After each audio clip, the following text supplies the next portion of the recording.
Olá, meu nome é Marcos Carvalho Lopes e este é um podcast de Filosofia Pop.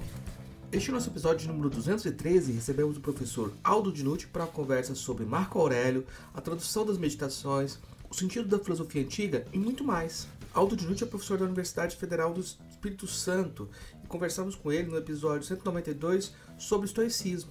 Filosofia Pop é um podcast que aborda a filosofia como parte da cultura. A cada 15 dias, sempre às segundas-feiras, a gente vai estar aqui para continuar essa conversa com vocês. Intercalando com nossos episódios normais, de quando em quando apresentamos episódios de entrevistas temáticas especiais. O episódio de hoje é uma parceria com o projeto de extensão Filosofia, Cultura Popular e Ética, desenvolvido na Universidade Federal de Jataí. Você pode encontrar mais textos e informações no nosso site, filosofiapop.com.br. Temos página no Facebook, Instagram, perfil no Twitter e canal no YouTube.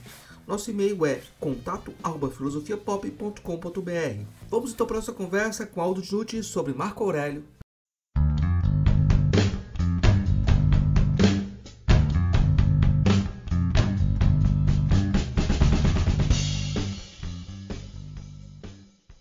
Hoje a gente recebe novamente, agora direto de Guarapari, o professor Aldo Dinucci. Nossa conversa hoje vai ser sobre as meditações do Marco Aurélio, um livro que ele acabou de traduzir, mas acaba sendo uma conversa complementar ao episódio que a gente já teve, a conversa anterior, sobre o estoicismo, que foi no episódio 192.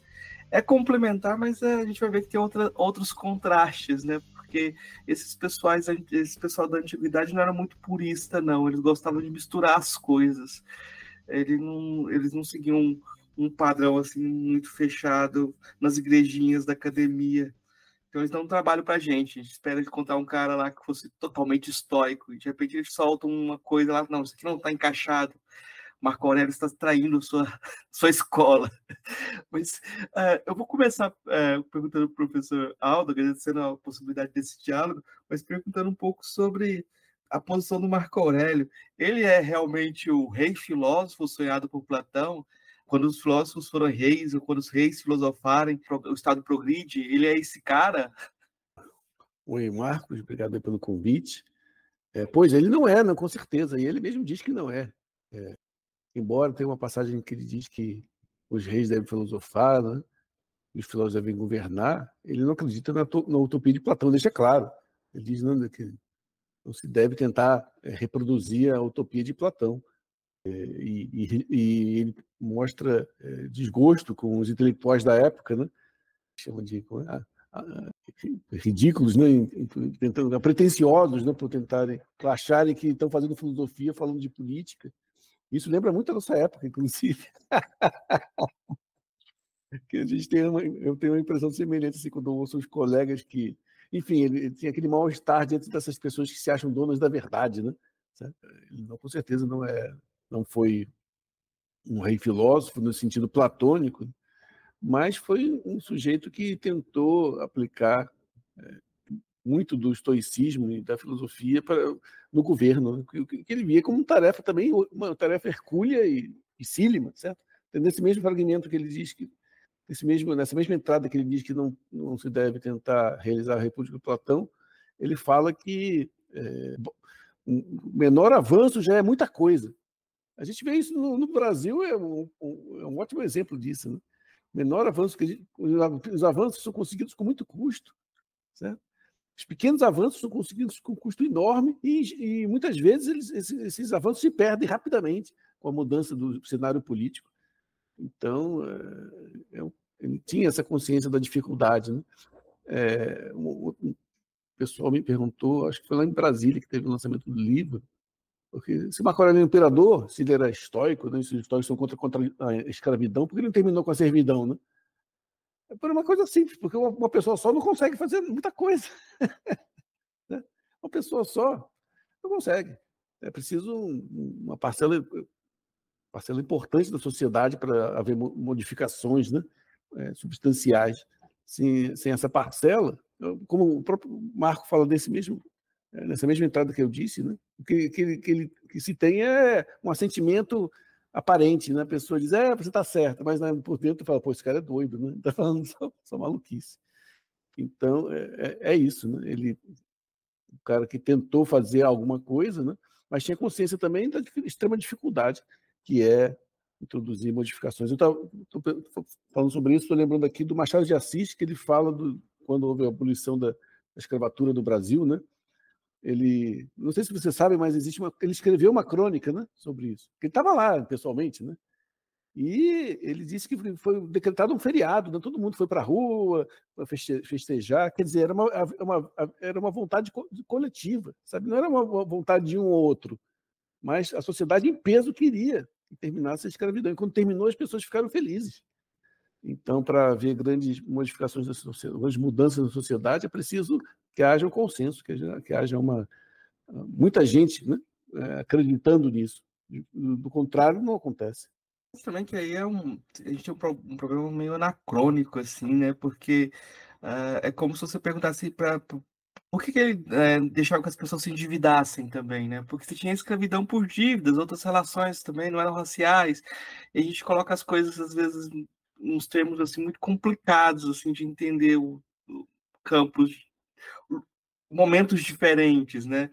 Mas se a gente parte dessa figura estranha, porque ele é uma figura estranha, porque a gente não espera alguém que esteja no lugar do poder fazendo esse tipo de trabalho. Mas o que é o texto dele, né? Porque se você pega o texto dele, são aforismos, né? Ou parecem aforismos. Que gênero de texto é esse, né? Qual a história desse texto? Eu vejo esse texto como um diário, né?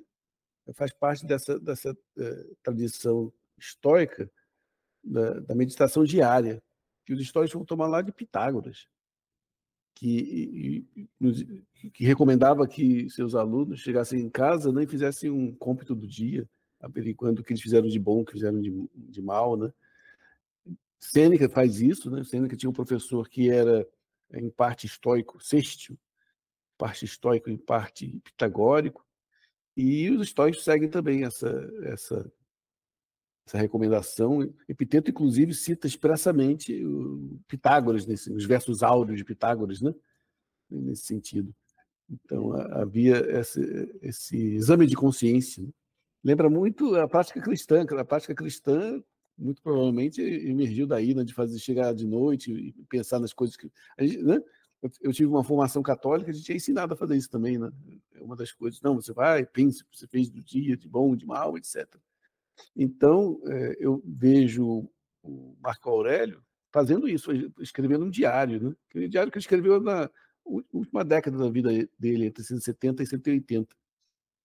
Só que, diferentemente de um mero exame de consciência, ele acrescenta também paráfrases de textos, às vezes são citações literais de outros autores, né? Às vezes são reflexões. Então, eu imagino que ele tinha uma hora do dia que ele se dedicava a fazer isso, né? Abrir o seu livro, provavelmente tinha uma espécie de meio de escrita, né? Isso é uma boa pergunta, eu nunca vi ninguém falar sobre isso. Como que ele escrevia isso, né? Devia ter blocos de anotação, alguma coisa assim, né? E porque essa organização que nos chegou, não sabemos se é a dele, né? Não sabemos como que o livro chegou nessa forma atual. Então, ele provavelmente no final do dia ou no amanhecer, né, ele se dedicava a escrever um pouco, para fazer as entradas desse diário. Outros, isso era, aliás, um costume comum. Estou lembrando aqui que o Marco Bruto fazia a mesma coisa.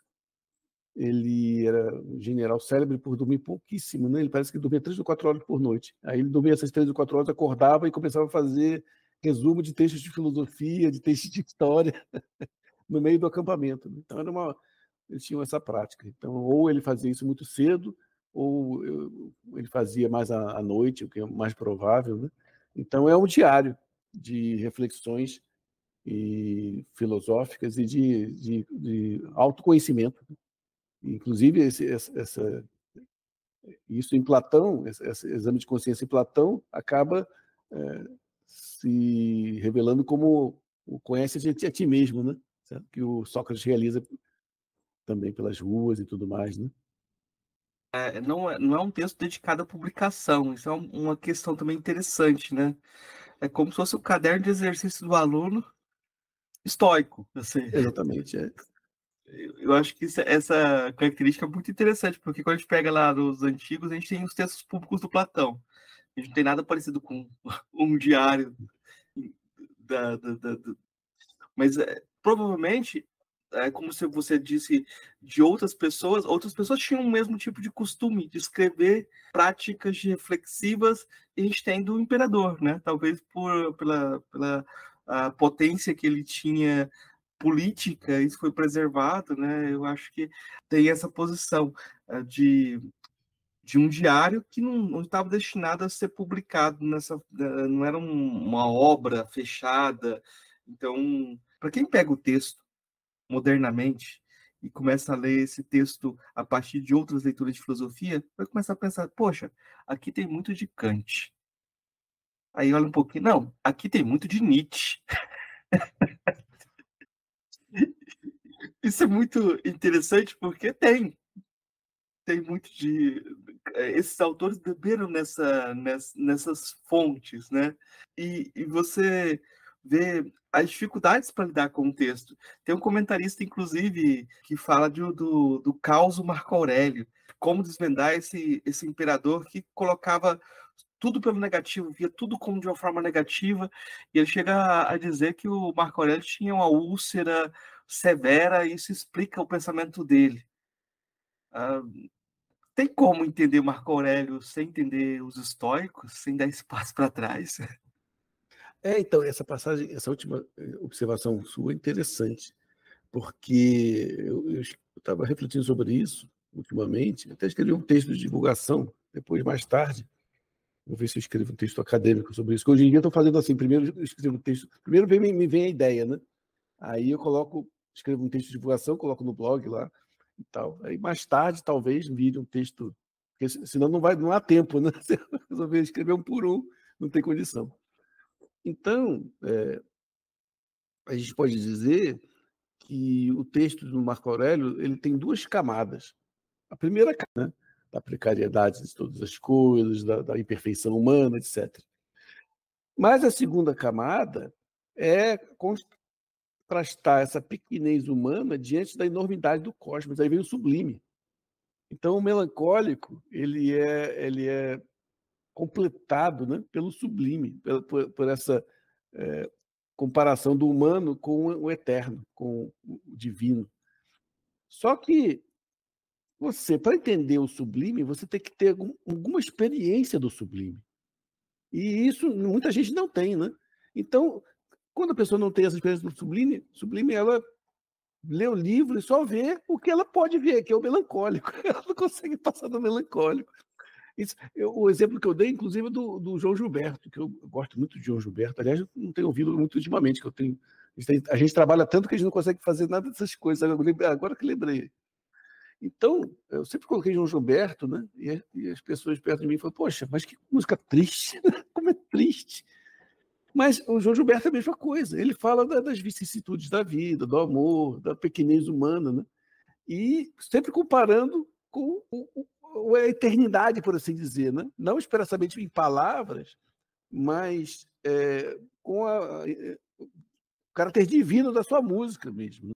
É como se ele mostrasse que de um pequeno momento do cotidiano você pode inferir a eternidade.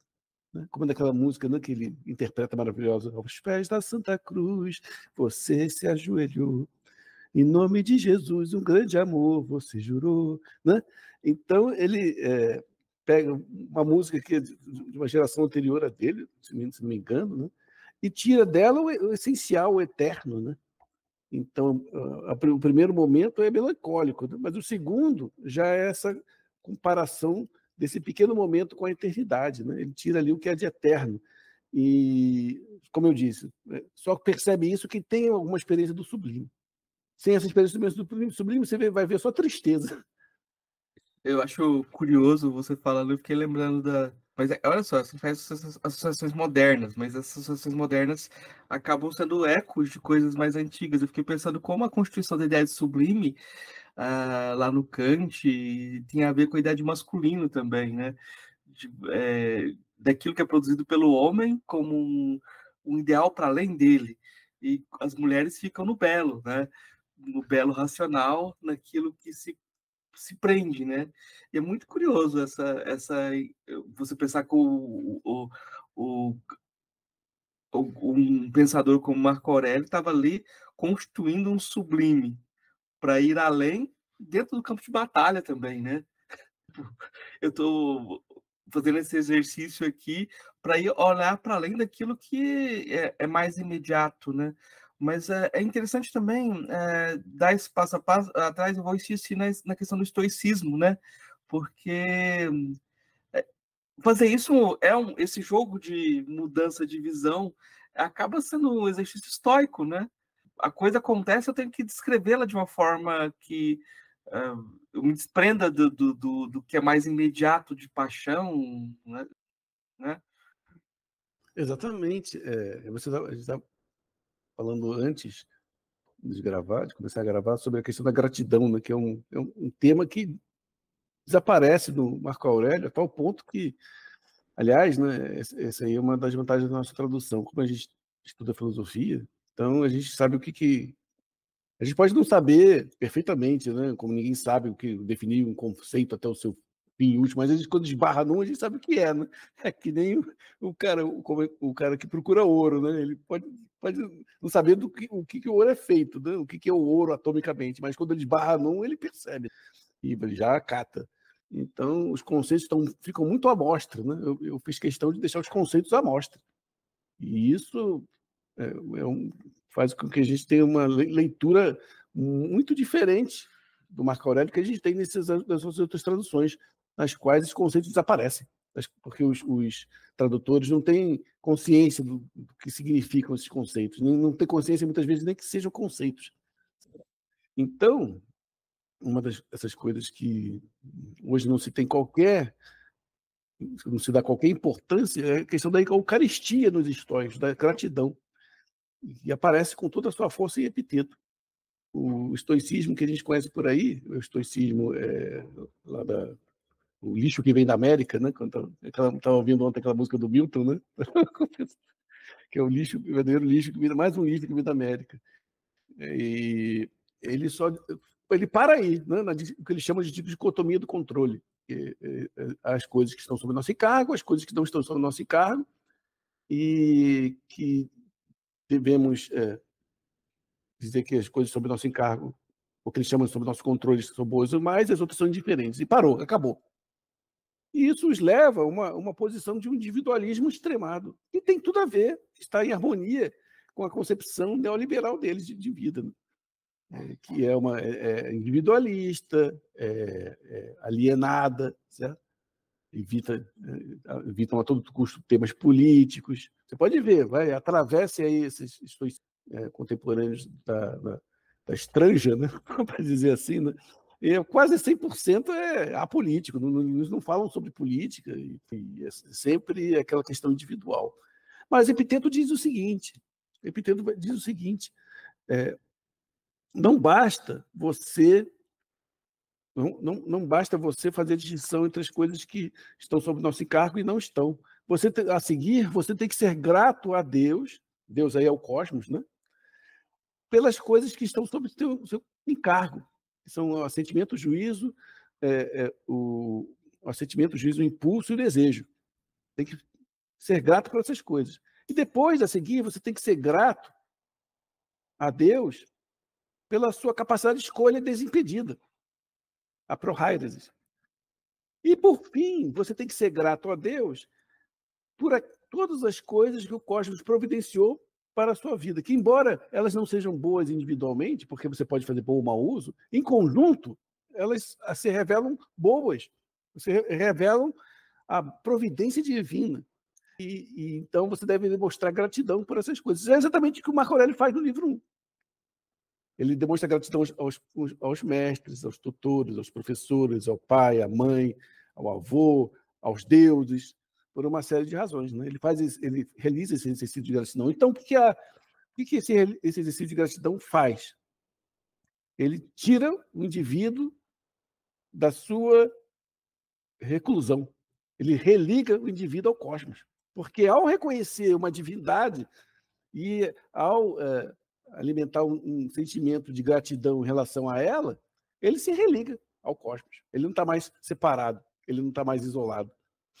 Então, esse sentimento, né, que é promovido por meio dessa reflexão, é essencial dentro do estoicismo, tanto do Epiteto quanto do Marco Aurélio. Eu não estou com o livro aqui, mas se você der uma olhada na última entrada, se não me engano, é a última entrada do capítulo 12, veja o que ele diz. Eu acho que é a última entrada, dê uma lida. Lê aí para a gente. Humano, foste cidadão nesta grande cidade. Que diferença há para ti se viveste 5 ou 50 anos? Pois o que é segundo a lei vale para todos. Portanto, o que há para temer se foste removido da cidade, não por um tirano ou por um juiz injusto, mas pela natureza que nela te introduziu? Como se um ator cômico fosse retirado da cena pelo oficial que o havia convocado. Porém, não encenei meus 5 atos, apenas 3. Belamente falaste. Entretanto, na tua vida, os 3 atos perfazem o drama completo. Pois aquele que determina a completude do drama é tanto quem uma vez produziu o agregado, como quem agora causa sua dissolução. Porém, tu não causas nada disso. Parte, portanto, com o sentimento de gratidão, pois também quem te liberta te é grato. Nossa, veja coisa. Dá até arrepio, cara. Porque não, você deve demonstrar gratidão na morte, né? Pela sua vida, e o cosmos também é grato pela tua participação. Veja só isso. É uma religação completa, né? O cosmos reconhece o humano e o humano reconhece o cosmos. E se unem por sentimentos elevados, né? Sentimentos, porque, ao contrário do que se fala por aí, o estoico não é aquele que não tem paixões, né? É aquele que não tem paixões ruins, maus sentimentos. O sábio estoico ideal, ele é cheio dos melhores sentimentos, tanto que eles dizem, os estoicos, que apenas o sábio é verdadeiramente amigo, apenas o sábio ama verdadeiramente, porque nele esses sentimentos se manifestam com a pureza que não é possível no humano que não tem alcançado esse grau de sabedoria, né? Então, tem esse caráter de religação, né? E a gente vê o Marco Aurélio fazendo isso inúmeras vezes. Aquele exercício de visão do alto é isso. É você perceber a pequenez do humano diante da imensidão do mundo. E, mais uma vez, você só para perceber essa pequenez, esse caráter diminuto do humano, tanto físico, tanto que ele, quando ele se refere ao corpo humano, ele fala somátium. É que nem Epiteto. O que é somátium? É diminutivo de soma. É um pequeno corpo. E aí eu fiquei refletindo, por que pequeno? Por que pequeno? Porque havia essa controvérsia dos comentadores epitetos, se pequeno significava que ele estava sendo, como se diz, ele falando de uma forma pejorativa do corpo, né? Mas é pequeno porque tem realmente uma pequena quantidade de matéria. Simples assim. E o Marco Aurélio fala também do psicarium, que é diminutivo de psique. Que, mais uma vez, porque para eles a alma é corpórea, né? Composta de ar e fogo. E ela é pequena porque justamente é uma pequena quantidade dessa substância.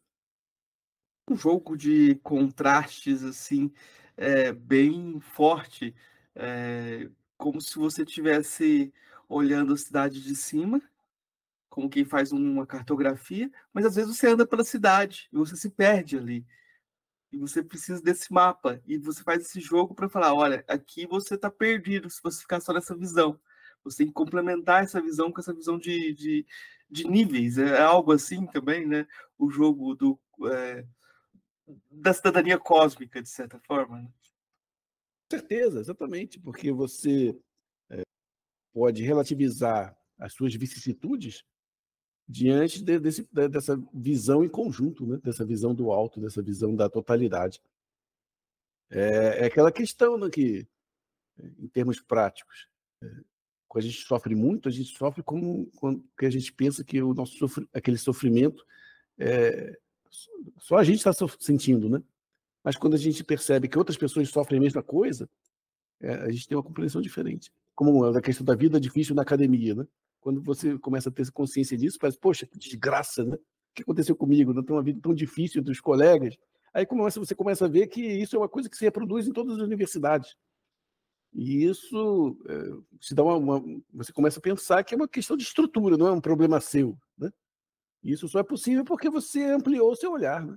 Você saiu da sua individualidade e começou a contemplar a coletividade, né?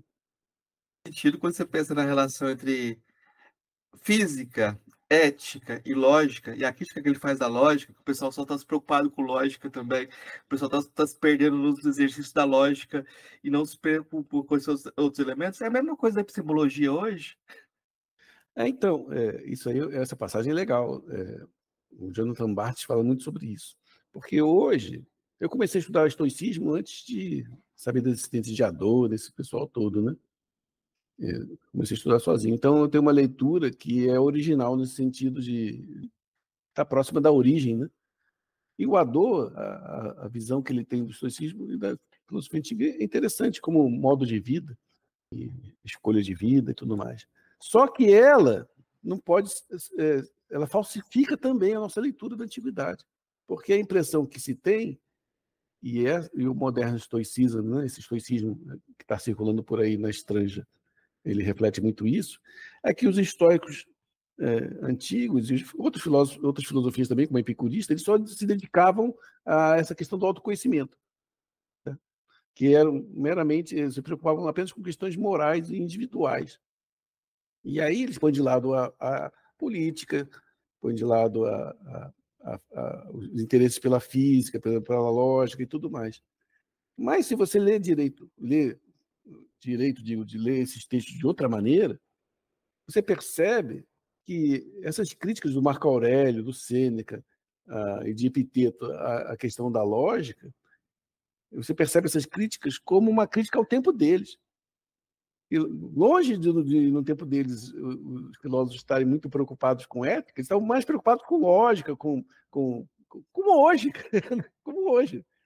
A filosofia se desdobra em muitos campos, né? Então a gente tem gente que só se preocupa com política, só com ética, só com lógica, só com metafísica e por aí vai. E eles se ressentem pelo fato de que poucos estavam cultivando a parte lógica da filosofia. Daí a verdadeira. O epiteto chega a ficar zangado, né? Mas é possível, vocês só querem isso, né? Larga esse livro de lógica, tente praticar o que você está dizendo, né? Então, não, é exatamente o oposto. Longe deles verem a filosofia como um modo de vida, eles viram a filosofia de uma forma parecida com a nossa, como um campo de estudos que você multifacetado, que você pode, no qual você pode se embrenhar por um lado ou por outro. Então, se você olhar os estoicos, eu faço esse exercício com os alunos em geral, que eu e Luiz Márcio Fontes, nós fizemos há uns 10 anos atrás uma lista dos estoicos antigos. Selecionamos lá os 90. Tem muito mais do que isso, mas pegamos os 90 lá, que mais fáceis de serem catalogados, né? Se você começar a avaliar o que cada um fez, aí você começa a ter uma ideia do que era o estoicismo na antiguidade. Então, muitos deles eram meramente lógicos, como Dículos de Magnésia, né? Outros eram muitas coisas, mas eram grandes lógicos, como Crisipo, como Antípato de Tarso. Outros eram polímatas, como Posidônio de Rhodes. Outros tinham uma preocupação enorme com a política, como Panécio de Rhodes, que influenciou o Cícero, né? E por aí vai. Outros, Eratóstenes, era um intelectual estoico. Ele foi o primeiro cara a medir a circunferência da Terra. O que isso tem a ver com o modo de vida estoico, né? Será que ele ficava lá fazendo o seu exercício de autoexame? Não tenho a menor ideia, cara.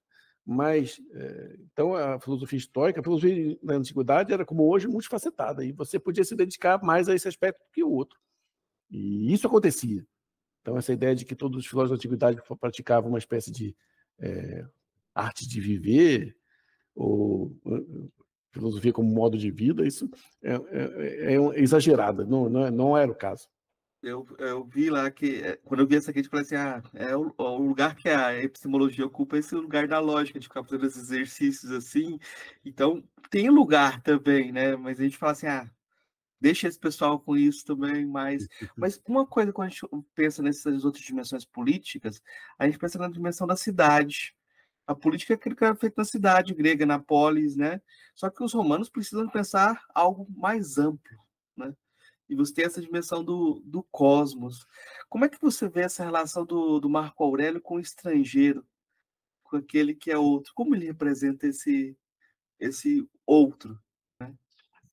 Então tem várias entradas das meditações e ele mostra claramente que tem uma visão cosmopolita, né? Porque ele fala das sucessões não só em Roma, mas na Grécia e em outros povos.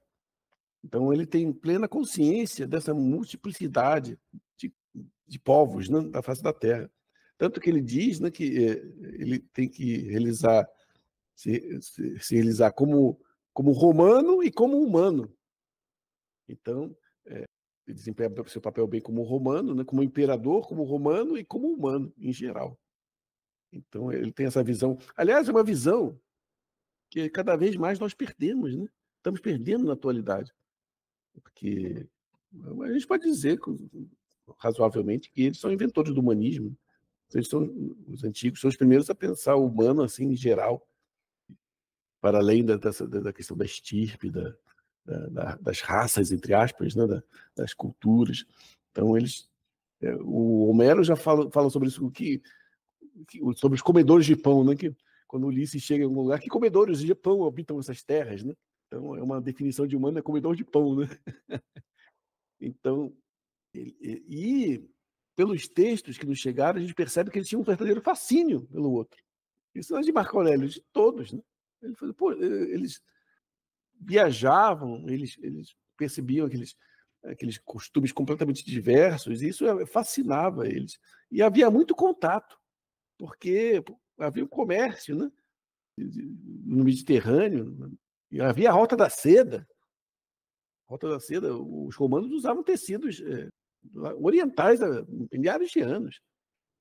Aliás, é uma questão interessante do porquê os romanos não começaram a usar o ópio, né? Porque você sabe que a Rota da Seda até hoje, né, em muitas partes da antiga Rota da Seda, tem papoulas crescendo assim por toda parte, né? Porque era uma parte das mercadorias, né? Mas por alguma razão os romanos não enveredaram por esse lado. Então havia esse fascínio pelo outro, né? Uma coisa que a gente perdeu, né? Porque o tribalismo, o identitarismo, um dos riscos, um lado bom do identitarismo é que você reconhece a sua origem e tudo mais. O lado ruim é que, se você levar isso ao extremo, você perde o seu sentido de humanidade. É por isso que o Marco Aurélio fala, né? Eu sou romano, mas também sou humano. E cada vez mais se perde essa noção, né? A gente cai no quê? No sionismo. O sionismo é um identitarismo ótimo, eles se reconhecem como judeus, etc. Né? Mas eles perderam completamente a dimensão de humanidade. Eles tratam os palestinos como fossem... Eles não reconhecem a humanidade. Se reconhecessem, não estavam fazendo o que estão fazendo. E a gente vê esse evento que aconteceu agora, esses dias na Inglaterra, né? A falsa notícia que um islâmico havia matado garotos, né? Eles pegaram tochas e se dirigiram a hotéis, né? Para pôr fogo nesses hotéis, porque nesses hotéis havia islâmicos. Então é um verdadeiro ódio ao estrangeiro, né? Então a gente cada vez mais perde essa noção de humanidade. Eu estava conversando com um rapaz que ele tem um curso de filosofia. Por exemplo, na minha infância, todo ano tinha uma espécie de campanha da fraternidade universal. Lembra disso? Você da minha geração, você lembra disso. E aparecia na televisão, e cada ano tinha um tema. Acabou. Quer dizer, essas campanhas podem até existir, mas elas não têm mais um caráter público que tinham. A questão do humanismo saiu da pauta do dia. Inclusive, hoje em dia, ela é muito criticada, né? Por um viés que eu considero equivocado, porque fazem um uso ideológico, né, dos direitos humanos, por exemplo. Isso o uso ideológico de uma ideia não compromete a ideia nela mesma. Os direitos humanos não são uma péssima ideia porque os Estados Unidos fazem uso ideológico deles. Uma coisa é uma coisa, outra coisa é outra coisa.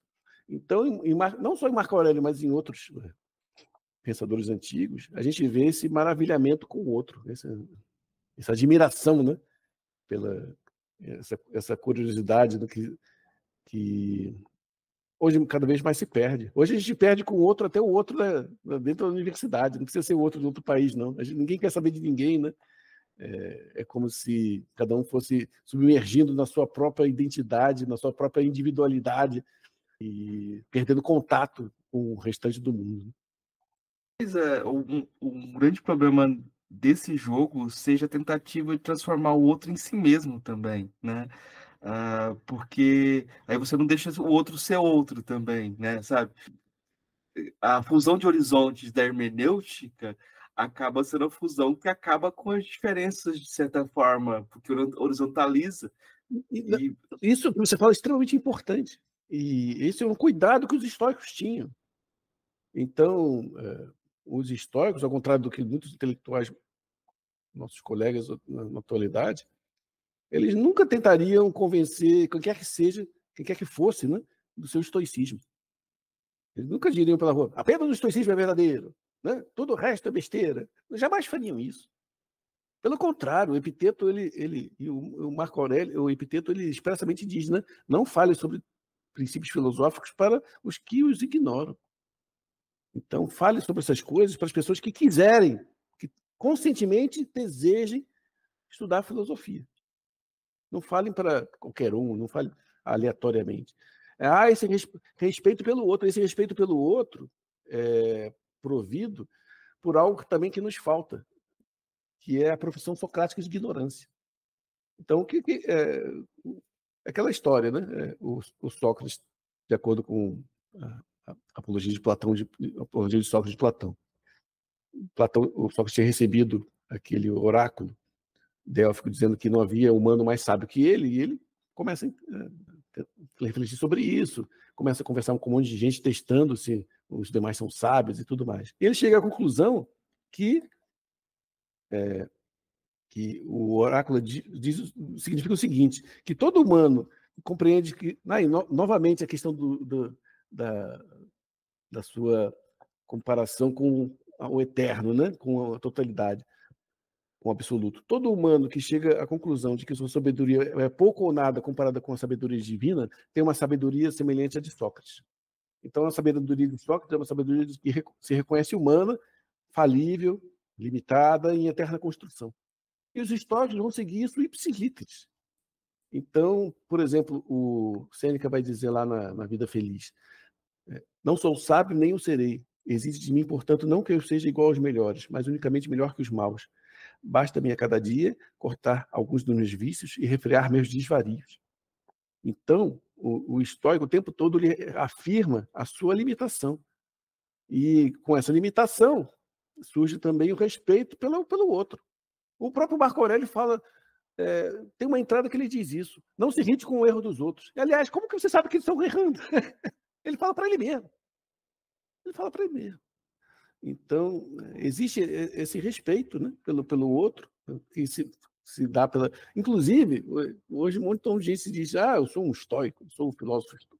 Isso é ridículo, porque na antiguidade eles não se diziam estoicos. Um dos problemas aí que dizem, o Marco Aurélio não é estoico, ele nunca se diz estoico. Mas também o Sêneca não vai se dizer estoico, e o Epiteto não se diz nem filósofo. Nem filósofo ele se diz. Exatamente por isso. Se você diz, eu sou um filósofo, aí você já pôs de lado a profissão de ignorância, tá entendendo? Você já se colocou no lugar do dono da verdade. E o dono da verdade é que faz isso aí que você diz, que ele quer homogeneizar todas as crenças, né? Ele quer reduzir todas as crenças dele. Esse é o dono é o imperialismo norte-americano. Ele vê a moral dele como uma moral superior da face da Terra e quer que todo mundo aceite, né? E não tem discussão. Se você não aceita, você é mau. Então, ou com o francês também. A questão do véu islâmico, aí, na nossa sociedade a mulher tem liberdade de andar sem um véu. Então, andar com um véu é imoral, e os países que fazem isso são países atrasados. Não é esse discurso? Cara, deixa a mulher com o véu dela, cara. Quem é você para mandar no véu da mulher islâmica? Que moral o francês tem para fazer isso? Ou quem quer que seja? Diante do que eles fazem na África, por exemplo, né? O colonialismo deles já é uma evidência bem grande que eles não são tão bons quanto eles pensam, não é verdade? É uma evidência concreta e definitiva, né? Que eles não são nada bons, na verdade. E quando você não é bom, você não tem caráter moral para impor ou mesmo ensinar os outros sobre qualquer coisa. E mesmo Sócrates, que era considerado sábio, ele se negou a fazer isso. Se negou. Ele queria mostrar para os outros isso, que os outros não sabiam. Mas quando perguntavam a ele não, eu não sei de nada. Porque o papel dele não é impor uma ideia. O papel dele é propor o pensamento.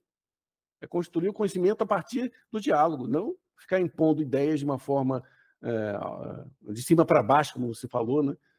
E como a gente vê hoje em dia. Eles têm uma ideia, você pode até dizer se essa ideia é boa, mas o modo como essas ideias são veiculadas, são ensinadas, não é bom, porque é o modo autoritário. É aquele modo da democracia no Iraque, né? Vocês vão aceitar a democracia, mesmo, se vocês não aceitarem, vocês vão morrer todos a bomba, né? Isso, poxa, isso não é democrático, e nem bom, nem enfim. Isso só revela que eles estão muito longe de qualquer tipo de sabedoria, de fato, né? Eu acho que talvez é uma dificuldade que a gente tem de compreender o comum e não transformar o comum em universal. E pensar o estoicismo como uma filosofia universal, sabe? Eu acho que aí tem um problemão, né? Porque é como se o cristianismo colonizasse nossa forma de pensar o estoicismo e a gente pensasse o estoicismo já como uma filosofia do universal, e não do comum, né? Eu acho que tem um problemão aí, não é, Al? Não, exatamente, porque o Agostinho os cristãos vão por esse viés, né? Eles vão se ver como possuidores da verdade e com o dever de impor essa verdade aos demais. Até hoje é assim. Se tem um índio no meio da Amazônia, eles acham que tem a obrigação de ir lá e catequizar os índios. Eles acham que... Por que acontece isso? Porque eles se veem como donos de uma verdade. E atacar os donos da verdade era o princípio básico de todos esses filósofos antigos. Ele tinha uma clara consciência de que a filosofia era um jogo de teorias e que o conhecimento que se produzia era esse diálogo. Era o diálogo. Tanto que quantos escritos foram feitos assim em forma dialógica? Inúmeros, né? Mesmo o Marco Aurélio está dialogando com ele mesmo. Às vezes ele discorda dele mesmo. Eu escrevi um pequeno texto sobre o caráter dialógico do pensamento de Marco Aurélio. Não sei se você percebeu, mas muitas vezes ele coloca tudo na condicional. Se há ou há átomos ou há providência. Se há providência é uma coisa, se há átomos é outra. Ele vai refletindo assim, sabe? Nem no diálogo com ele mesmo, nem no diálogo consigo mesmo ele é dogmático. Nesse sentido, assim, eu comentei no início, né, que às vezes ele tem algumas passagens que, poxa, isso aqui não é, isso aqui é epicurista, isso aqui não se encaixa bem, isso aqui parece meio cínico. Ele não tem. É um caderno de exercício de um estudante que estuda, né? Ele é bem disciplinado, assim, nesse sentido de escolar, né? É que os antigos eles não têm essa visão estanque que nós temos da filosofia. Porque hoje na filosofia a gente separa de religião, separa separa de religião e de outras coisas todas, né? Inclusive a forma de expressão da filosofia é um ensaio, meramente hoje em dia. Você não pode escrever um romance e dizer que aquilo é filosofia e por aí vai. Você pode dizer que o romance é filosófico, mas não que seja filosofia, né? Porque se consagrou essa forma do ensaio e esse modo de fazer filosofia bem separado, né? Ou é estoicismo, ou é epicurismo, ou é platonismo, por aí vai. E dentro desses temas, você vai dividindo, subdividindo, você vai caindo nessa especialização que a gente tem hoje, né? E cada um conhece um tiquinho de nada, assim, não tem nenhuma concepção, nenhuma compreensão da totalidade da coisa, do empreendimento. E só que isso aí nós mesmos sabemos que é uma visão falsa, porque quando você diz isso, você supõe que existe uma essência do estoicismo, ou uma essência do epicurismo, ou uma essência do platonismo. Mas pega um pensador da filosofia da ciência como Larry Laudan, lá do final do século XX, e ele começa a falar sobre isso, depois isso se torna ponto pacífico. Uma tradição de pesquisa, você não pode, é difícil você identificar o hardcore, a essência, o coração dela. Tem um monte de notas características. Mas a qual dessas notas você vai aderir, a quais dessas notas você vai aderir, a quais você não vai? Isso é outra questão. Então, você pode ser estoico de várias maneiras, e você pode ser filosófico de várias maneiras. E você pode ser estoico falando de epicurismo, ou aceitando um monte de lemas, né? de premissas epicuristas, cínicas, platônicas, não importa. Tá? Então, isso tem a ver com a nossa visão muito limitada do que é uma tradição filosófica, do que uma tradição científica em geral, que a gente acha ainda que tem que ter um hardcore, tem que ter uma essência, não um núcleo duro. E se você não segue aquele núcleo duro, você não é aquilo. Tem uma série de notas características. Você pode aceitar algumas e não aceitar outras. Então, o estoicismo, as escolas filosóficas eram assim na antiguidade. Havia aquelas teses principais, né? Você aceitava algumas, aceitava outras, interpretava assim, interpretava assado, havia toda essa maleabilidade. E ninguém se preocupava com isso. Afinal, eu sou estoico, eu sou... Isso, mais uma vez, eu acho que é feito do cristianismo, que o cristão ele tem que se afirmar cristão, né?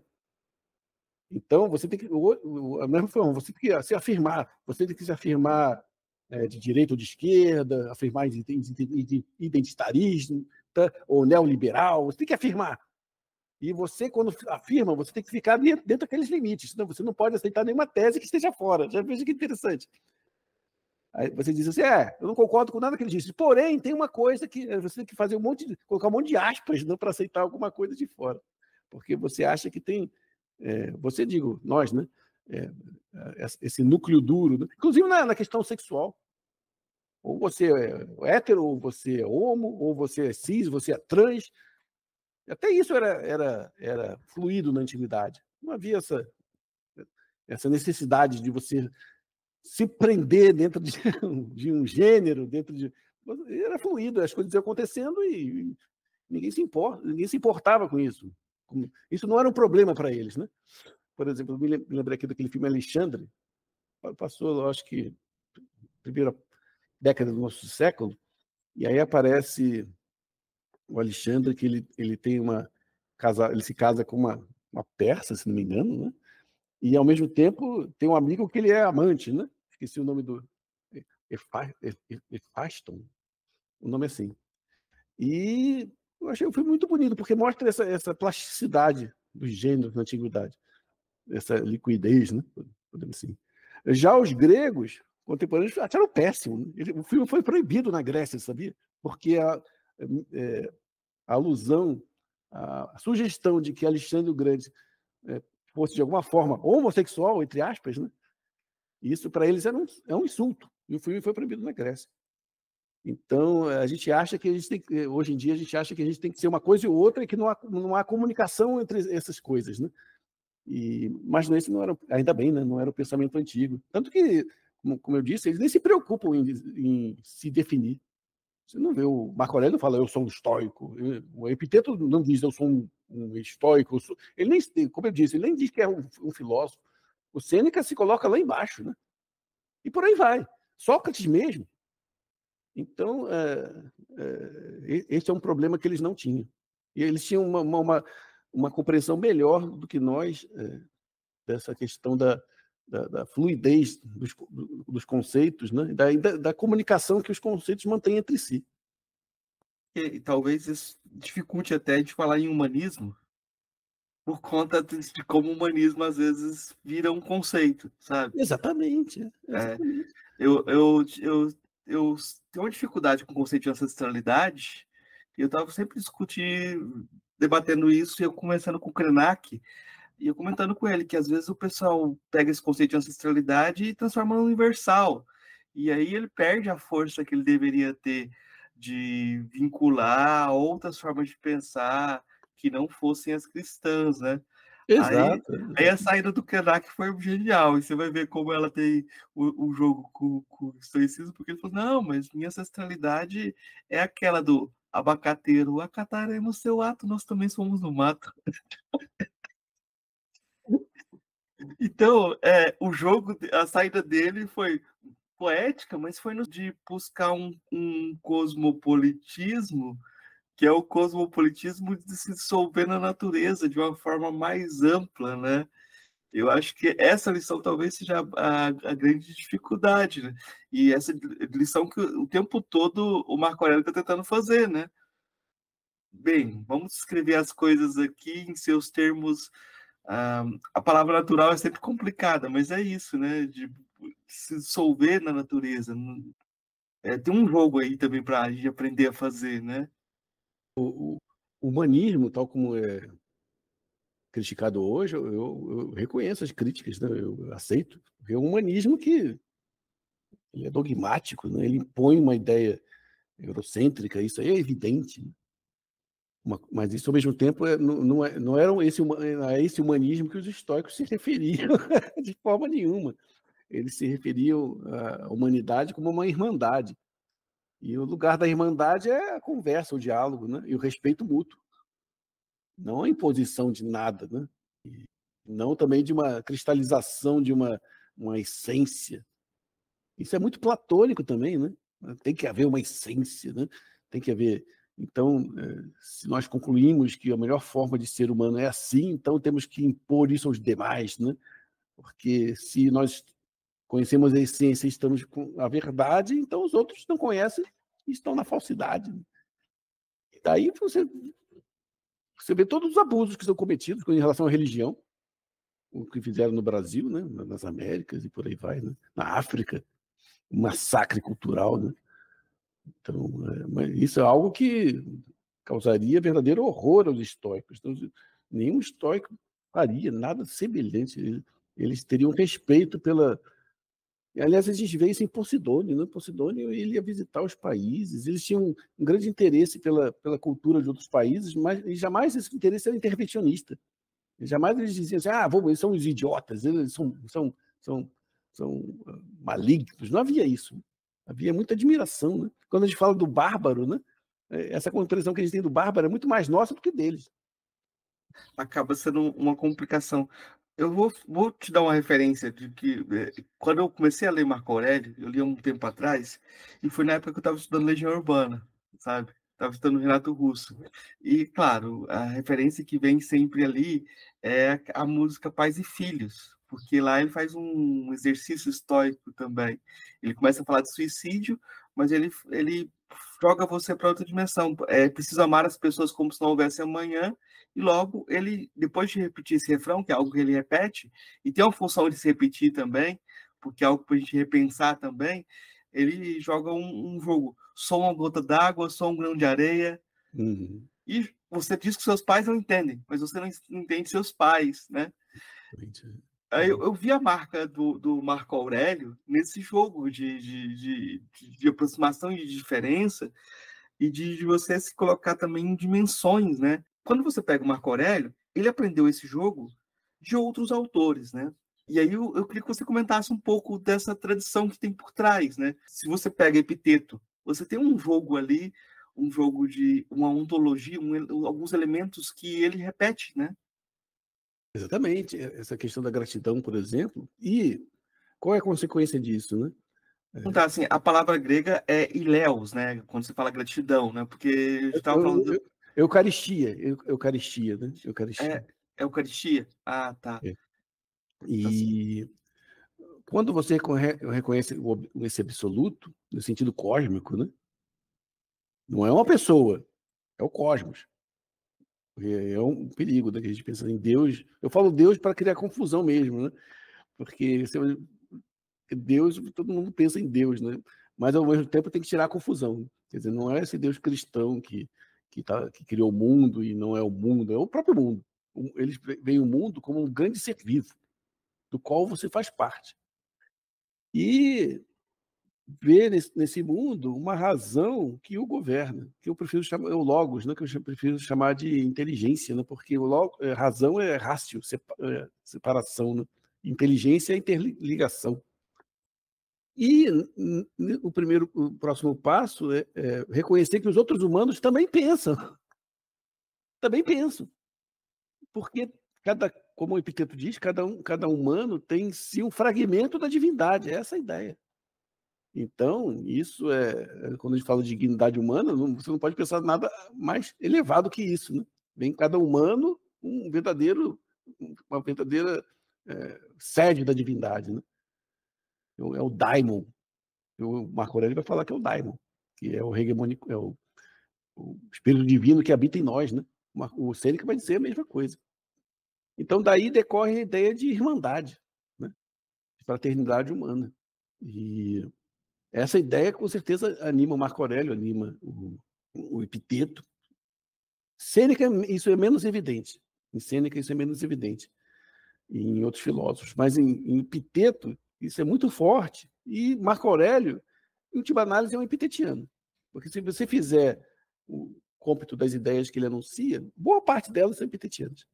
Inclusive, ele menciona os 3 tópicos, a distinção entre as coisas que não estão sob nosso encargo estão. Então, se ele pudesse ser chamado de alguma coisa, podemos dizer que ele é um filósofo epitetiano, nesse sentido. E em Epiteto, também essa ideia dessa gratidão a Deus, né? Desse amor a Deus, né? De você desenvolver esse sentimento, essa relação com a divindade, é muito mais forte que em outros filósofos antigos.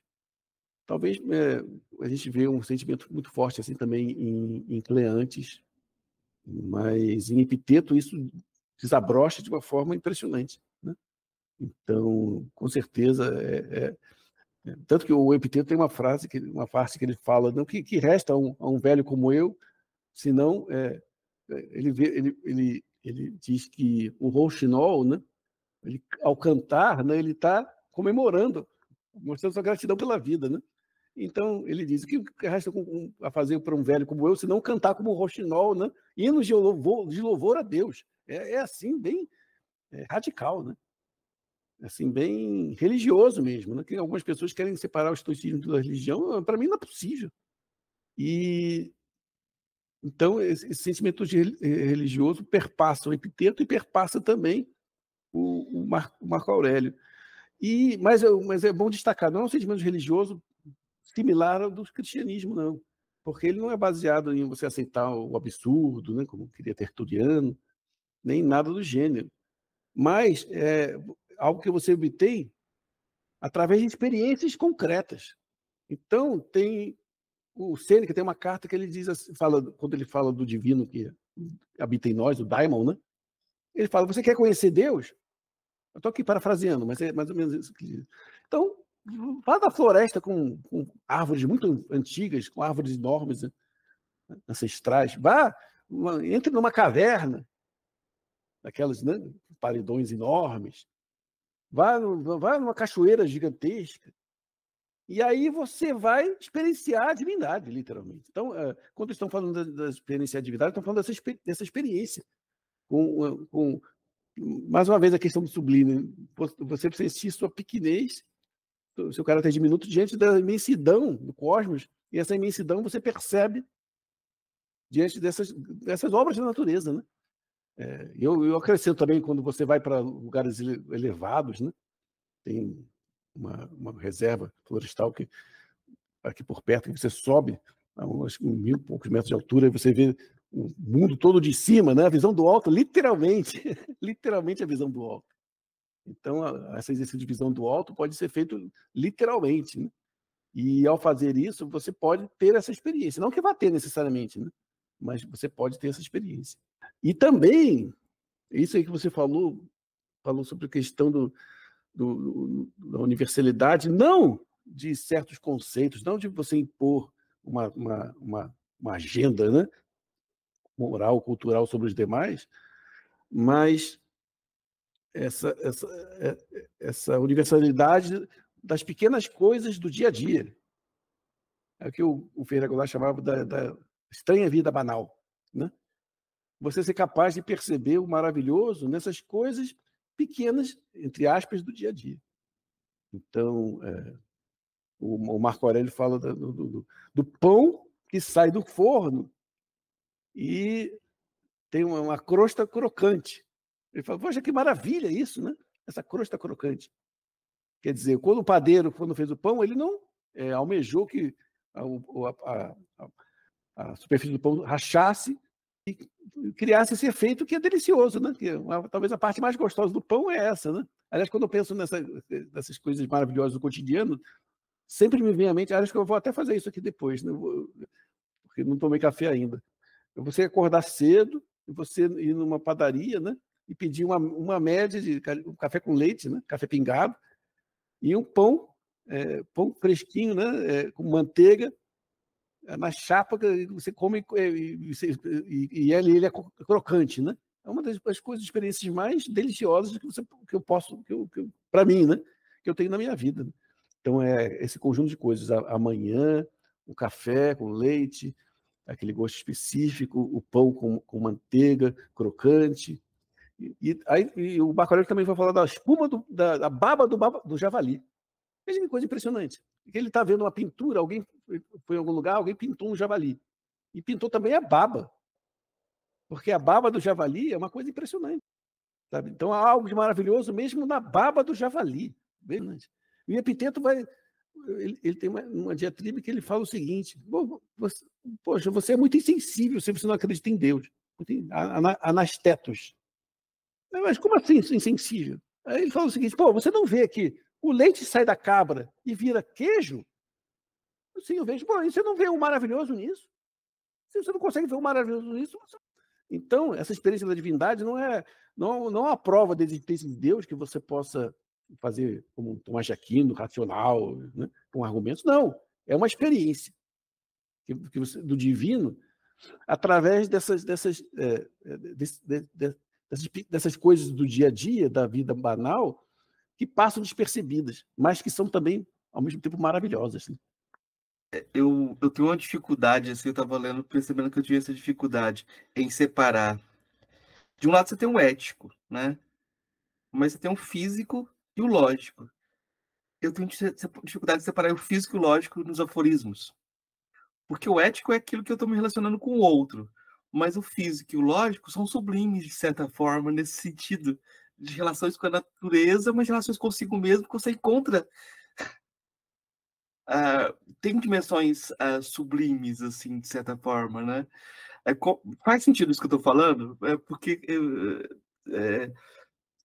é como se você separasse, de um lado, aquilo que eu devo a mim mesmo, aquilo que eu me relaciono com o outro, então depende do outro, e aquilo que está muito além. Mas esse muito além e esse a mim mesmo, de alguma forma, eles se encontram. Então, isso eu interpretei assim. No estoicismo, nós temos três dimensões fundamentais. Primeiro, aí eu vou usar termos anacrônicos para tornar mais fácil assim para a audiência, né? Primeiro, temos a dimensão subjetiva, que é essa aí, interna da nossa própria alma, das nossas operações mentais, aquela que Epiteto fala do desejo, impulso, sentimento e juízo, da capacidade de escolha, né? Do uso das representações em geral, do uso da fantasia. E aí as coisas estão sob o teu controle e tudo mais. Você pode operar através do pensamento. Se você muda de ideia, você muda de ideia. Você não precisa perguntar a ninguém se eu posso mudar de ideia quanto a isso. Você muda e acabou, né? O outro pode até não gostar, mas você já foi, né? já. O segundo plano é o plano da intersubjetividade.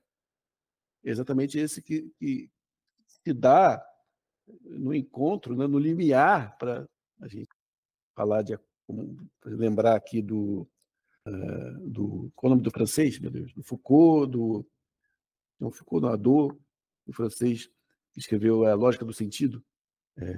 O Jasper também sempre fala dessa questão não é bem, ele usa limiar, mas ele usa a questão do englobante daquilo que você tem sempre uma situação limite. Isso, é. Mas qual Situação o nome limite. do filósofo mesmo que escreveu o Anti-Édipo? Beleza? Deleuze, é. Tá de manhã, então as palavras também falam. O Deleuze, né? A esfera dos acontecimentos, né? Os acontecimentos que ocorrem, né, no limiar das coisas. Então, o jogo intersubjetivo se dá através de persuasão. Você não pode impor. Você vê como a gente, no estoicismo, você se depara com a mesma ideia por diferentes pontos de vista, epistemológico, lógico e moral. Então, se a minha pro-raio, se a minha capacidade de escolha é desimpedida e a sua também, eu não posso, é impossível impor uma ideia sobre você. Fala, Marcos, agora você vai acreditar que um triângulo tem 4 lados. E você vai acreditar que existe uma raça superior ariana. Eu não vou convencer você. Não vou convencer no sentido de... Não vou impor isso a você, pela força. Mas eu posso te persuadir quanto a isso. Então, o meio de operação entre as subjetividades é a persuasão, certo? E, inclusive, nós vemos isso nas pessoas sendo persuadidas justamente quanto a isso, da questão do nazismo. Cada vez mais a gente vê isso acontecendo. E, finalmente, o plano objetivo. E você interage com as coisas através das leis da física. Então, você mora numa fazenda ou num sítio, aí tem uma queda d'água, se você souber a natureza da queda d'água, você pode construir um pequeno moinho, utilizando aquela força, mas esse moinho vai ter que respeitar as leis da natureza, né? Não vai respeitar as leis do seu pensamento. Você não vai dizer, agora eu quero que o rio corra ao contrário. Isso não vai acontecer. Então, você opera nesse nível através das leis da física. Então, temos o controle sobre nossas operações mentais, né? Ou melhor dizendo, podemos ter controle, né? Porque esse controle não é dado, ele é uma possibilidade, com a possibilidade de autoexame, né? Nós não nascemos autoexaminados, então você pode se autoexaminar. Temos a esfera da persuasão, que você dialoga com os demais, e temos a esfera da física, que você interage seguindo essas leis da física. Então, e por esse viés, mais uma vez, a gente vê essa ênfase dos históricos da impossibilidade de você impor sobre o outro humano, suas crenças, seu ideário, né? E mais ao mesmo tempo a possibilidade de você persuadi-lo quanto a isso. Mas a imposição eles viam como um equívoco, uma ilusão, como a gente vê, né? É uma ilusão que nossos contemporâneos alimentam bastante. Os europeus não tratam com os povos da África, né, por exemplo, do Oriente. Eles têm essa ilusão de que possuem a verdade e que podem impor essa verdade aos demais, né? E os demais mostram a eles o tempo todo que isso não é verdade. Essa relação entre o subjetivo e o objetivo ficou reificada na ideia de que existe essa interiorização da verdade. E não como um jogo que você faz e volta e tem que ser feito o tempo todo, como um cambiar, né?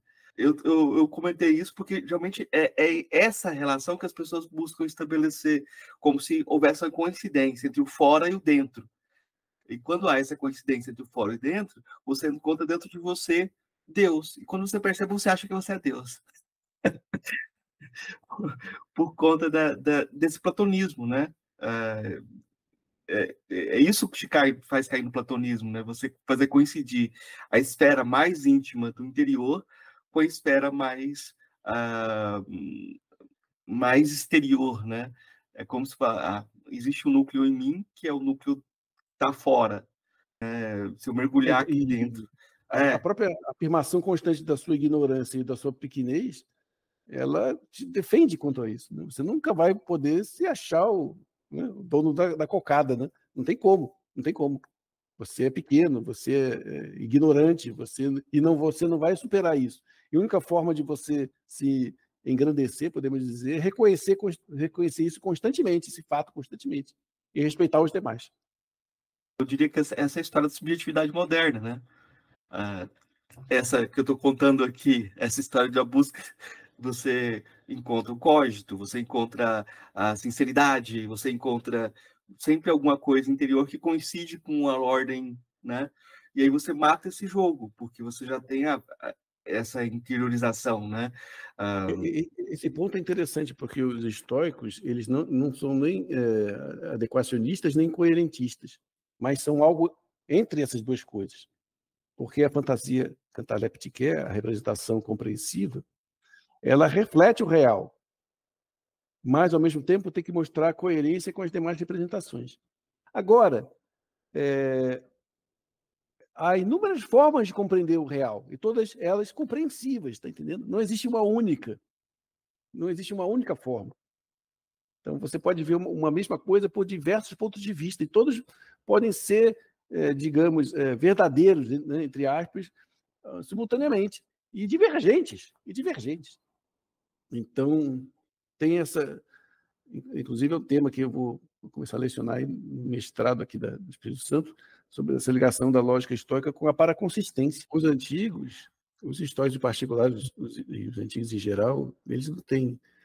o nosso modo de pensar a filosofia hoje é muito influenciado pela lógica do século XIX, né, que a gente chama de lógica clássica, que é uma lógica, ou lógica matemática também, que é uma lógica que seguia pelo princípio de não contradição. É uma lógica que odeia a contradição, podemos chamar assim. Porque quando ocorre a contradição, tudo para de funcionar. Tudo passa a ser verdadeiro ao mesmo tempo e você não distingue mais nada. Agora, não é o caso dos estoicos. A lógica dos estoicos, ela não explode por causa da contradição, não é explosiva, né? E, em termos práticos, isso significa que eles podem pensar a contradição. A contradição não é ofensiva para eles, né? Então, se chegar sei lá, um oriental, né, com trajes diferentes e falando com ideias completamente diversas, esse contraste não vai ser ofensivo, mas vai ser oportunidade de aprendizado, né? Na lógica africana, sistematizada por um autor chamado Jonathan Shimakonan, que é um nigeriano, ele fala da lógica exumeso. Você tem as contradições, você pode tensioná-las e sintetizá-las, mas você pode manter as contradições e conviver com elas. Poxa, depois me manda isso aí, porque é exatamente... Cara, vou usar isso na minha matéria de mestrado. É exatamente essa percepção que eu tenho dos estoicos. Então... eu acho... O Sêneca está dizendo que não sou sábio nem o serei, ele está dizendo, existe essa tensão em mim, ela vai sempre existir. Sim. Eu não vou eliminar esse conflito interno. Aliás, a palavra que eles usam, mais do que contradição, é conflito, é marre. Eu não vou eliminar jamais esse conflito interno. Maconan fala, se você partisse dessa lógica para um diálogo internacional, você ia tentar parar de convencer o outro que você está certo e fechar a coisa, né? E como a gente parte dessa... Então, esse é o ponto ao qual eu cheguei através desses estudos. Você vai parar e você... Não porque você vai perceber que é impossível, mas você parar porque você não quer mais fazer isso. Você quer deixar o outro em paz. Você não vou, deixa o outro lá viver a vida dele, né? Os estoicos são como esses naturalistas que vão ver a natureza. Eles vão lá filmar e verificar, estudar, mas eles não vão se intrometer na vida dos leões, tá entendendo? E das leoas, e dos passarinhos. Não vão dizer, passarinho, você está errado, você é muito imoral. Não vão fazer isso, tá entendendo? Então, eles vão deixar as coisas acontecerem e, se puderem, eles intervêm de acordo com o papel deles. Se eles forem políticos, enfim, depende do papel que eles tenham e da conjuntura, certo? Da conjuntura. Bem longe do Marco Aurélio já está. Mas acho que é importante isso, porque são meditações, né? Se a gente faz exercícios, né? Professor, eu queria divulgar novamente. Eu já fiz as 3 perguntas que eu faço para todos os convidados da nossa entrevista anterior, que foi o episódio 192. Então, quem quiser buscar, eu já vou indicar para que busque esse episódio para ver as perguntas que como o professor Aldo falou sobre o que é filosofia, quem mais influenciou ele, eu acho que estão lá nesse episódio, mas eu vou pedir novamente indicações. Mas antes, eu vou já aproveitar para novamente indicar o seu blog, né? aldodinucci.blogspot.com, Viva Vox Estoicismo, né? Lá tem muita coisa, inclusive um texto sobre o Teorema da Gratidão em Epiteto, né? Que é um texto mais recente, mas promete ser uma investigação mais longa, né? Eu acho que ali você vai ter a possibilidade de acompanhar aquilo que o professor está estudando e desdobrando, né? Porque é muita coisa diferente, né? Exatamente, exatamente. Eu costumo dizer que eu precisaria pelo menos mais 400 anos para ter uma ideia, assim, uma boa ideia do que seja, do que foi o estoicismo na antiguidade, né? Eu estou aqui, por exemplo, é um podcast que ninguém vai ver, mas você vai ver agora. Isso aqui é só dos estoicos, é uma edição dos estoicos menores, que chama de estoicos da era imperial, né? Italiana, é bilíngue. Essa edição tem o quê? 2.500 páginas. E aí, e sobre mais os comentadores todos, enfim, é uma investigação. É por isso que é difícil você achar que você possui alguma verdade, né? Então, diante da enormidade, é o sublime aí de outro ponto de vista, enormidade de quantidade de materiais para serem estudados, né?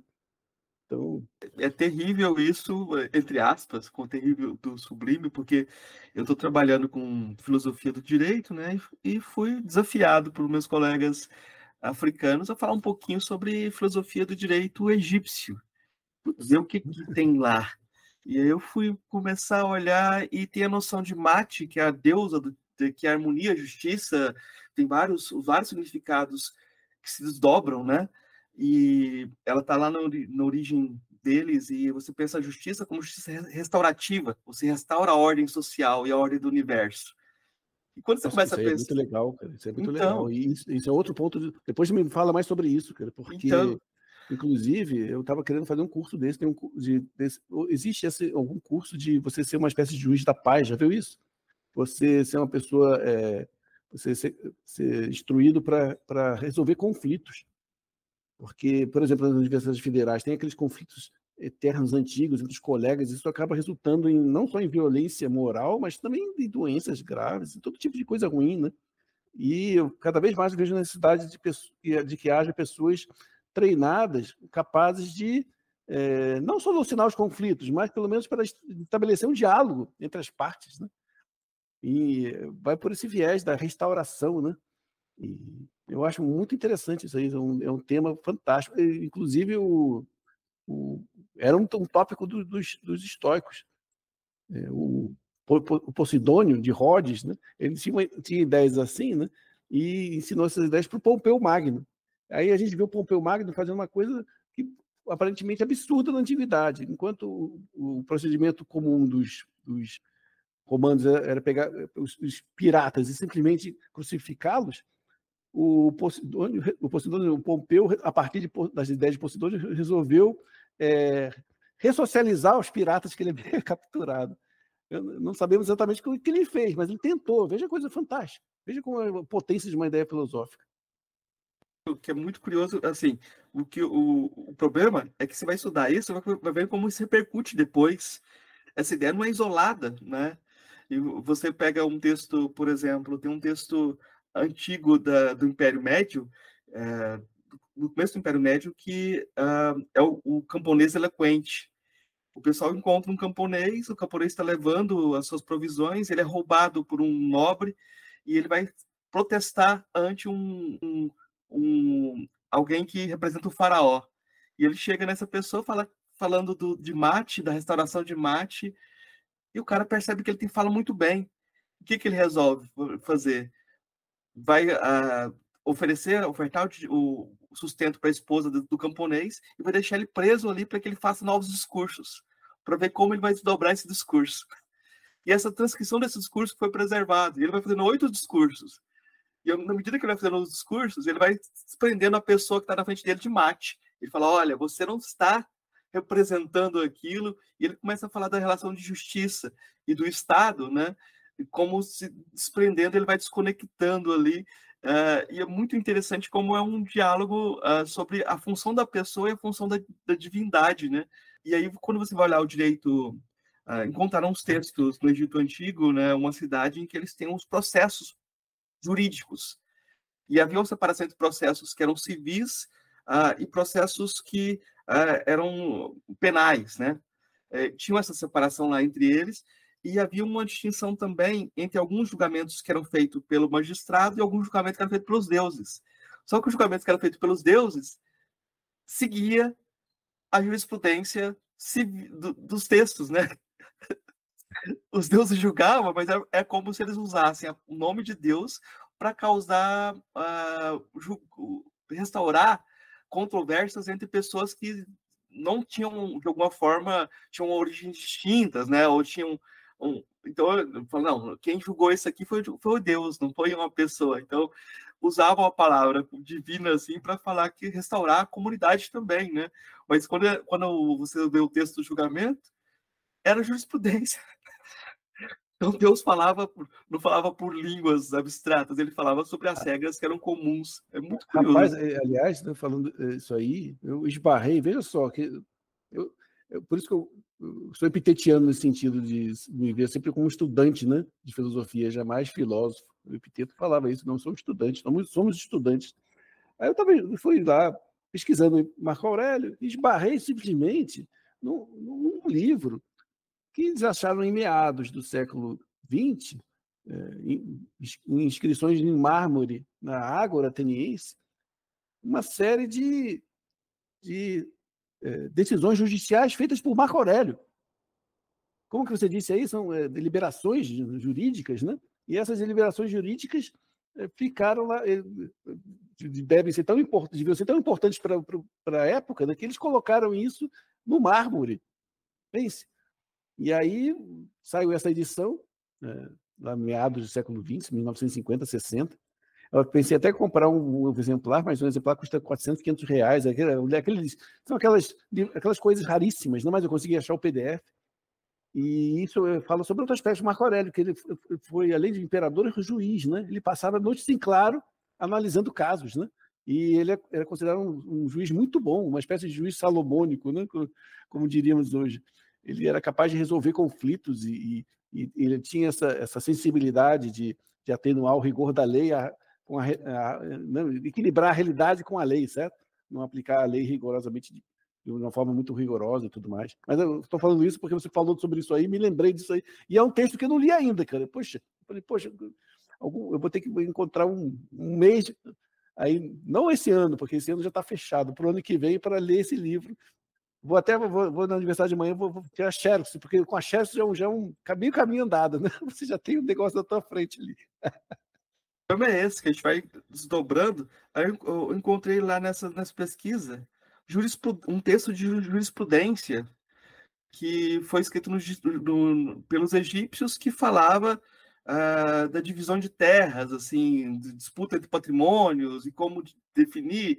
Só que o texto parece que era do século V, o século IV, só que o pessoal percebeu que o texto já tinha tradução em grego, mas as estações não correspondiam às estações que o pessoal plantava na época, então devia ser um texto muito mais antigo, era cópia de cópia. Eu falei, não, se a gente trabalha com essas noções dos gregos e já tem séculos e séculos, essa noção de mate, na medida que eles vão desprenderem textos do Egito Antigo, eles têm milênios. Então, é um problemão. É terrível. É terrível. E, aliás, outra coisa que eu preciso estudar em algum momento. Eu comecei a estudar, pelo menos esse ano, não li um livro sobre os fenícios, né? E fiz alguma pesquisa preliminar sobre os fenícios. Eu descobri que os fenícios têm que o Zenão de Cite, fundador do estoicismo, é fenício, né? Os fenícios tinham uma ligação muito forte com o Egito. Não sei se você sabia disso. Uma ligação fortíssima. Então, era comum que os faraós pedissem aos reis das cidades ali, Sidon e Bíblos, pedissem a eles carregamentos de madeira para construir seus templos. E em Luxor, inclusive, havia um bairro inteiro fenício, uma conexão muito forte, um intercâmbio cultural muito, muito intenso entre os egípcios e fenícios. Eu não tinha a menor ideia disso. E da antiguidade dos fenícios. Os fenícios são os cananitas, né? Eles chegam em Canaã em 2400 antes de Cristo. Então, os gregos viam esses fenícios como uma cultura ancestral, assim como, mais ou menos, os egípcios percebiam que eram muito mais antigos, né? Tanto que no George Laércio, no princípio lá da vida dos filósofos ilustres, ele fala que A filosofia teria surgido em um dos lugares que teria surgido seria no Egito há 50 mil anos atrás, no tempo do Diógenes Laércio. E eu acho que o fato de a gente não ter acesso aos textos dos hieróglifos até o século XIX mostra que a gente tem muita coisa para estudar lá atrás. Mas isso quando eu falo que é terrível, é porque a gente está falando daquilo que a gente não vai conseguir fazer. Mas, professor, muito obrigado. Desculpa por essa digressão, mas faz parte.